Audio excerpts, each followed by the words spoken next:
नमस्कार दोस्तों, जय श्री राम। कैसे हैं आप सब। हमारे YouTube channel Arvind Kumar official में आप सभी का स्वागत है। दोस्तों, हम सब जानते हैं कि हमारे देश का बंटवारा किया गया।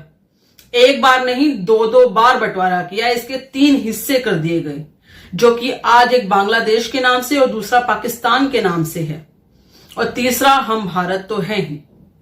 तो ये जो 2 टुकड़े हमारे देश के किए गए इस तरीके से, वो सभी के सभी धर्म के नाम पर किए गए। जानबूझकर हमारे देश में रहने वाले लोगों को इस तरीके से भड़काया गया कि वो इस चीज पर उतारू हो गए और वो उन्होंने समझा कि उनका मजहब ही सबसे बड़ी चीज है और मजहब के नाम पर ही ये देश का टुकड़े कर दिया गया। लेकिन उसके बावजूद हमारे देश में रहने वाले हमारे ही ऐसे नेता, जिन्होंने धर्म के आधार पर, मजहब के आधार पर हमारे देश के टुकड़े होने के बावजूद हमारे देश को हिंदुत्व देश या ये कहें हिंदू राष्ट्र घोषित नहीं किया। हालांकि बहुत साफ ये दिखता था कि ये जो देश है, ये बंटवारा इसका इसी वजह से हुआ, मजहब के नाम पर हुआ है। तो मजहबी लोग जब उधर चले गए, मान लो कुछ रह भी गए यहां पर, वो नहीं जाना चाहते थे, उनकी प्रॉपर्टी या जो भी था रीजन, लेकिन कम से कम देश को एक हिंदू राष्ट्र तो घोषित कर देते, ताकि आज जो यहां पर हो रहा है वो ना होता। इस देश के नाम पर आज जो क्लेम कर रहे हैं और फिर से वो 20% हो चुके हैं और बार बार हमें धमकाने की या हमारे साथ कुछ भी गलत करने की उनकी वीडियोस बार बार बाहर निकल कर आती हैं, उनके आक्रोशित बयान बार बार निकल के आते हैं, वो तो कम से कम ना आते। लेकिन ये सारा की सारा जो खेल था, ये सारा राजनीति का खेल था। उनको अपने वोट चाहिए थे और अपनी आगे 50 साल की राजनीति सुरक्षित करनी थी। इसीलिए हमेशा धर्म के आधार पर, मजहब के आधार पर हमारे देश को बांटते ही रहे, हमारे देश के अंदर ये खोखली चीज पैदा करते ही रहे। और आज उसी का नतीजा है कि हमारे देश के बड़े बड़े नेताओं को, हिंदूवादी नेताओं को मारने की धमकियां दी जाती हैं या मारने का प्लान बनाया जाता है। हमारे देश में ऐसे बहुत से नेता हैं या ये कहें बहुत सी ऐसी प्रसिद्ध लोग हैं जो हिंदुत्व के लिए काम करते हैं, जो हमारे देश में जो सबसे बड़ी मेजोरिटी है, हिंदुओं की मेजोरिटी है, उसी के लिए वो काम करते हैं, क्योंकि उन्हें मालूम है कि इस देश में हिंदुओं का हक सबसे ज्यादा खाया गया है। सबसे ज्यादा अगर किसी को परेशान किया गया है तो हिंदुओं के हक को दूसरी मेजोरिटी के लोगों को बांट दिया गया है। इसीलिए वो हमारे हिंदुओं के लिए काम करते हैं। लेकिन क्योंकि वो अब उनकी आंखों में चुभने लगे हैं, सिर्फ उनकी आंखों में नहीं बल्कि बाहर के विदेशी लोगों की आंखों में, इस्लामिक देशों की लोगों की आंखों में चुभने लगे हैं, वहां की राजनीति में चुभने लगे हैं और उनको लगता है कि ये जो लोग जब तक रहेंगे इस धरती पर, तब तक ये जो देश है, ये इस्लामिक कंट्री, जैसे कि उन्होंने सोच रखा है PFI के जरिए, जैसे कि उन्होंने सोच रखा है गजवे हिंद की, वो नहीं बन सकता। इसलिए उनको मारने की कोशिश करते रहते हैं या ये फिर ये कहें कि प्लान बनाते हैं और प्लान विफल हो जाता है। आप सबको याद होगा, कुछ साल पहले की बात है, हमारी ही एक नेता जो कि हिंदूवादी नेता हैं, नुपुर शर्मा जी, उनके खिलाफ भी ऐसी बड़ी प्लानिंग की गई थी। प्लानिंग इस तरीके से की गई थी कि जानबूझकर उनको टीवी डिबेट में बुलाया गया और जानबूझकर उनके मुंह से कुछ ऐसी चीजें निकलवाई गई जिसके कारण उनको हर तरह की धमकियां मिलने लगी। कभी फोन पर उनके घर के आगे एक पूरी की पूरी भीड़ खड़ी कर दी गई जो उनके साथ ST SJ के नारे लगाने लगी। इस तरह की भीड़ को भड़काया गया, उनको बताया गया कि उन्होंने कुछ गलत कहा है। हालांकि उन्होंने जो भी कहा था वो सारी की सारी उनकी किताब के अनुसार कहा था, लेकिन जानबूझकर एक भीड़ को भड़काया गया। सोशल मीडिया के कुछ बैठे पत्रकारों ने या ये कहे सोशल मीडिया के बैठे कुछ ऐसे बेवकूफ लोगों ने, जिन्होंने इस तरह की हरकतें करने में कभी वो चूकते नहीं है, वो करते ही रहते हैं। जानबूझकर पूरी भीड़ को तैयार किया गया क्योंकि वो एक हिंदूवादी नेता थी। लेकिन अब जो किया गया है वो उससे भी बड़ा किया गया है। और अब ये जो लोग हैं इस तरह के, जो ऐसे कार्य करते हैं या फिर इस तरह की प्लानिंग करते हैं, खास तौर पे हमारे हिंदुत्ववादी नेताओं के खिलाफ, वो लोग अब खुलकर आ गए हैं, अब खुलकर ये चीजें करने लग गए हैं। हमारे देश में ऐसी बहुत सी ऑर्गेनाइजेशन थी जिनको अब बैन कर दिया गया है, जो कि हमारे देश को गजवाए हिंद की ओर ले जा रही थी, हमारे देश को एक इस्लामिक राष्ट्र बनाने की ओर ले जा रही थी। उस ऑर्गेनाइजेशंस को गवर्नमेंट ने पहचाना, रिकॉग्नाइज किया और उसके बाद उनको बैन भी किया। लेकिन सिर्फ ऑर्गेनाइजेशन बैन करने से उन लोगों का खात्मा नहीं हुआ, कुछ लोगों को पकड़ा भी गया, लेकिन बहुत से ऐसे लोग हैं जो इस चीज की प्लानिंग के पीछे थे। वो लोग आज भी आजाद घूम रहे हैं। उन लोगों को पकड़ना इसलिए मुश्किल हो रहा है क्योंकि वो बार बार अपनी पहचान बदलते हैं और लोगों के बीच में जाकर नेता बनकर घूमते हैं, या ये कहें कि बहुत से ऐसे लोग हैं जो एक धार्मिक नेता के रूप में उभर कर सामने आते हैं। ऐसा लगता है कि वो धार्मिक हैं, लेकिन असल में वो इन्हीं सभी प्लानिंग के पीछे होते हैं। ऐसे ही धार्मिक लोग, या ये कहें जिनको ये मौलाना कहते हैं, वो लोग इस चीज के पीछे नजर आए हैं। उनका नाम इसलिए आपको बता रही हूं क्योंकि वो इस बड़ी प्लानिंग के पीछे सबसे बड़े सूत्रधार हैं। इनका नाम है सोहेल अबू बकर तिमोल।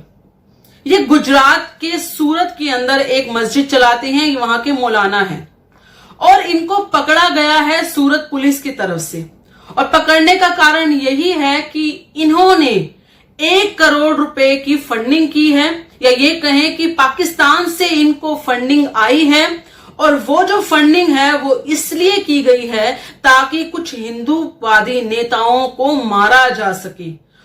इनके पास जांच में एक लेटर भी मिला है जिसके अंदर साफ साफ किस तरीके से हथियार लेने हैं, हथियार कहां पहुंचाने हैं और किन नेताओं को मारना है, वो सारी डिटेल लिखी हुई है।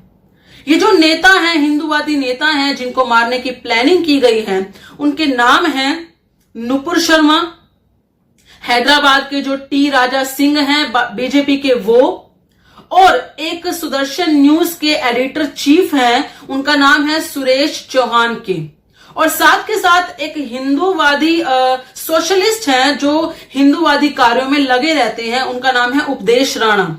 इन चारों को मारने की बात सामने आई है। और ये जो फंडिंग की गई है ये पाकिस्तान से आई है और साथ के साथ कुछ इस्लामिक देशों का नाम भी इसमें आया है। ये जो फंडिंग है ये 1 करोड़ रुपए की गई है।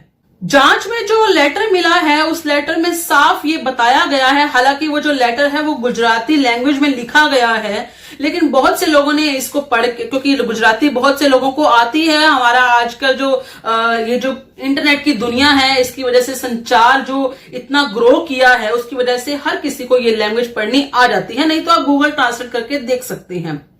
तो उस लेटर के अंदर लिखा गया है कि एक व्हाट्सएप ग्रुप बनाया गया है। पहले तो एक सिम ली गई है जो कि इंटरनेशनल इलीगल तरीके से ली गई है। उसके बाद उस सिम के ऊपर एक व्हाट्सएप ग्रुप बनाया गया है और उस ग्रुप के अंदर इस तरह की प्लानिंग डेली की जा रही है कि कहां से हमें हथियार मिलेंगे, कहां से हमें उनको कहां पहुंचाना है, या प्लानिंग को किस तरीके से बताना है। और साथ के साथ उस व्हाट्सएप के ऊपर इस तरह के ग्रुप बनाए गए हैं जिसमें यह कहा जाता है कि 2 समुदायों को किस तरीके से लड़वाना है। पिछले दिनों आप लोगों ने देखा होगा ऐसी बहुत सी चीजें हमारे देश में हो रही हैं वोट को लेकर कि ये ग्रुप नाराज है, अब ये ग्रुप नाराज है, अब वो ग्रुप नाराज है, अब राजपूत ग्रुप नाराज है, अब बिश्नोई ग्रुप नाराज है। इस तरह की बातें बहुत सी चल रही हैं। तो ये जो ग्रुप हैं, इस तरह के ग्रुप बनाए जाते हैं जानबूझकर ताकि 2 समुदायों को, या ये कहें कि 2 धार्मिक लोगों को, 2 तरह की धार्मिक संस्थाओं को लड़ाया जा सके। हम जो हिंदू लोग हैं ना, हम बड़े भोले होते हैं, हम बहुत जल्दी लोगों पे विश्वास कर लेते हैं और इसी विश्वास के कारण आज से कितने साल पहले, कितने दशकों तक एक ही सरकार ने हम पर राज किया। पहले अंग्रेजों ने राज किया, उससे पहले मुगलों ने राज किया, लेकिन उसके बाद एक पूरी की पूरी टीम, यानी कि ये कहें कि पूरी की पूरी एक पार्टी ने हम पर राज किया। और वो राज सिर्फ इसी कारण किया क्योंकि हम हिंदू जो है वो आपस में जातियों में बटे रहे थे। लेकिन ये जो नेता हैं, ये जो हिंदूवादी नेता हैं, ये हमें जातियों से ऊपर उठाने में हमारी मदद करते हैं। ये बार बार कहते हैं कि आप हिंदू हैं, हिंदू बनकर रहिए, मत सोचिए कि आपकी जाति क्या है। अगर आप किसी को वोट कर रहे हैं, अगर आप किसी हिंदुत्व के लिए काम कर रहे हैं तो सिर्फ हिंदू बनकर कीजिए। ये जो चीजें हैं ये हिंदूवादी नेता हमें बताते रहते हैं और शायद इसी कारण से इनके ऊपर अटैक की, इस तरह की प्लानिंग की जा रही है। इनमें बहुत से ऐसे नेता ये भी हैं जो इलीगल चीजों को देश में होने से रोकते हैं, जैसे कि उपदेश राणा जी। इनके बारे में मैंने यही पढ़ा है कि ये बहुत सी चीजें हैं जो देश में इलीगल तरीके से की जा रही हैं, जैसे कि लव जिहाद है, लैंड जिहाद है। अगर कोई अपनी बात लेकर इन तक पहुंचता है तो ये उस चीज को रोकने में, और क्योंकि इनकी पहुंच अच्छी है तो ये बहुत सारी चीजों को रोकने में हेल्प भी करते हैं लोगों की। तो इस तरह के लोगों को टारगेट जानबूझकर किया जाता है, क्योंकि वो जानते हैं कि जब तक ये रहेंगे उनके जो गजवाए हिंद का या कोई और प्लानिंग है, बड़ी प्लानिंग उन्होंने कर रखी है हमारे देश के अंदर, वो पूरी नहीं हो पाएगी, या ये कहें वो हिंदुओं को बांट नहीं सकेंगे। इस तरह की फंडिंग इसलिए की जाती है। और याद रखिए, ये जो इस तरह के मौलाना बनकर घूमते हैं ना, सबसे ज्यादा देश के अंदर जिहादी कार्य करवाने में इन्हीं का हाथ होता है। यही अपने दो लोगों को भड़काते हैं। इस तरह की मस्जिदों के अंदर या ये कहें मदरसों के अंदर ये लोग पढ़ाते हैं ताकि जानबूझकर जिहादी मानसिकता इनके बच्चों में पैदा की जा सके। और बच्चों में जब जिहादी मानसिकता ये लोग पैदा करते हैं, सोचिए अगर ये इस तरह की प्लानिंग कर रहे हैं तो बच्चों को तो इस तरह की चीजों के लिए पढ़ा ही रहे होंगे। और पढ़ाने के बाद फिर वो बच्चे बड़े होते हैं या फिर थोड़े से उनके अंदर हिम्मत आती है, शक्ति आती है, तो उसके बाद वो ऐसी हरकतें करते हैं, पत्थरबाजियां करना और या इस तरह की चीजों, हम उनको रोक नहीं पाते हैं, फिर वो चीज बड़ी हो जाती है। इस तरह के मौलानाओं पर जो कार्रवाई की जाती है सरकार के द्वारा या फिर हिंदूवादी नेताओं के द्वारा, सबसे बड़ी चीज है और उसको हमें साथ देना चाहिए। एटलीस्ट हम हिंदू लोगों को तो साथ देना चाहिए, क्योंकि हम लोग जानते हैं ये जो चीजें हो रही हैं ये सिर्फ इसलिए हो रही हैं ताकि हमारे देश के अंदर हिंदुओं का जो एक प्रभुत्व बनता जा रहा है, या पूरी दुनिया में हम लोग जो एक बड़ी संख्या में उभर कर सामने आ रहे हैं, हम अपना इतिहास उनको बता रहे हैं, हम अपनी जो स्किल है वो उनको बता रहे हैं, वो चीज कहीं ना कहीं रोकी जा सके। ये पूरी की पूरी राजनीति भी चल रही है और पूरा की पूरा इस्लामिक सिस्टम भी चल रहा है। हमें इन चीजों से बचकर रहना होगा, अपना दिमाग खोलकर रखना होगा और शत्रुबोध होना आवश्यक है। बाकी आप सबका क्या कहना है इस बारे में, कृपया करके अपने विचार कमेंट में जरूर बताइएगा। इस वीडियो को लाइक और शेयर जरूर कीजिएगा। धन्यवाद। जय श्री राम।